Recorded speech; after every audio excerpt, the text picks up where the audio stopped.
బహదూర్గూడ భూ వివాదంలో రైతులపై కేసు నమోదైంది. శంషాబాద్ పిఎస్ లో ఎఫ్ఐఆర్ నమోదు చేశారు. పోలీసులపై దాడులు చేశారన్న ఎస్ఐ వనజ ఫిర్యాదుతో బిఎన్ఎస్ 132, 308, 121 సెక్షన్ల కింద కేసు నమోదు చేశారు.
ఇక బహదూర్గూడ భూ వివాదంలోని రైతులపై అయితే కేసు నమోదైనట్టుగా తెలుస్తుంది. లేటెస్ట్ అప్డేట్స్ ని మా ప్రతినిధి పవన్ అందిస్తారు. పవన్. మండలం బహదూర్గూడలో ఈ యొక్క రైతుల ఆందోళన పైన పోలీసులు కేసు కూడా నమోదు చేశారు. ముఖ్యంగా చూస్తే రైతులు ఆందోళన చేసిన నేపథ్యంలో పోలీసులకి రైతులకు మధ్య వాగ్వాదం కూడా చోటు చేసుకుంది.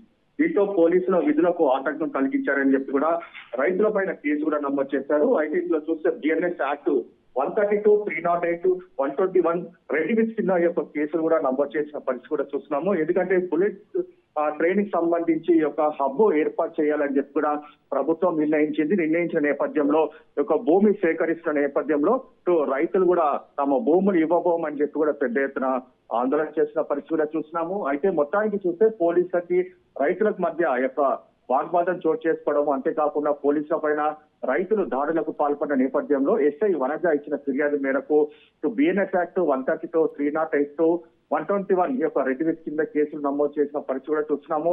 అంతేకాకుండా తమ పైన ఎన్ని కేసులు నమోదు చేసినా తాము యొక్క భూమిని ఇవ్వము, తమ భూమిని ఇస్తే తమ జీవనాధారం కోల్పోతామని చెప్పి కూడా ఇప్పటికే రైతులు ఆందోళన చేసిన పరిస్థితి కూడా చూస్తున్నాము. మొత్తానికి మాత్రం ప్రభుత్వం ఒకవైపు యొక్క హబ్బు ఏర్పాటు చేయడానికి అన్ని ఏర్పాట్లు చేస్తున్నా కానీ రైతులు మాత్రం పెద్ద ఎత్తున ఆందోళన చేసిన పరిస్థితి కూడా చూస్తున్నాము. అయితే రైతులను అక్రమంగా అరెస్టు చేశారంటూ కూడా గ్రామస్తులు కొద్దిగా యొక్క ఆందోళన చేసిన పరిస్థితి చూస్తున్నాం. అయితే ఇప్పటికే బహదూర్గూడ కూడా సబితా ఇంద్రారెడ్డి కూడా చేరుకొని రైతులను కూడా పరామర్శిస్తున్నారు. అయితే ఇలా ప్రభుత్వం ఇలా యొక్క రైతుల భూములను లాక్కోవడం ఇది సరైన పద్ధతి కాదు. ఎందుకంటే రైతులు యొక్క భూమి పైన పూర్తిగా వారి జీవనాధారం ఉంది కాబట్టి ప్రభుత్వం ఇలాంటి చర్యలకు వెనకడుగు వేయాలి. ఎందుకంటే లేకుంటే తాము కూడా యొక్క ఆందోళన చేస్తాము, రైతులకు న్యాయం చేసేంత వరకు తాము కూడా పోరాడతామని చెప్పి ప్రధానంగా ఇటు దీనికి సంబంధించి ఇటు యొక్క సబితా ఇంద్రారెడ్డి కూడా చెప్పిన పరిస్థితి కనిపిస్తుంది. మొత్తానికి ఓవరాల్ గా పరిస్థితి మాత్రం ఇంకా చాలా ఉద్రిక్తంగా కనిపిస్తుంది. Right, thank you Pawan.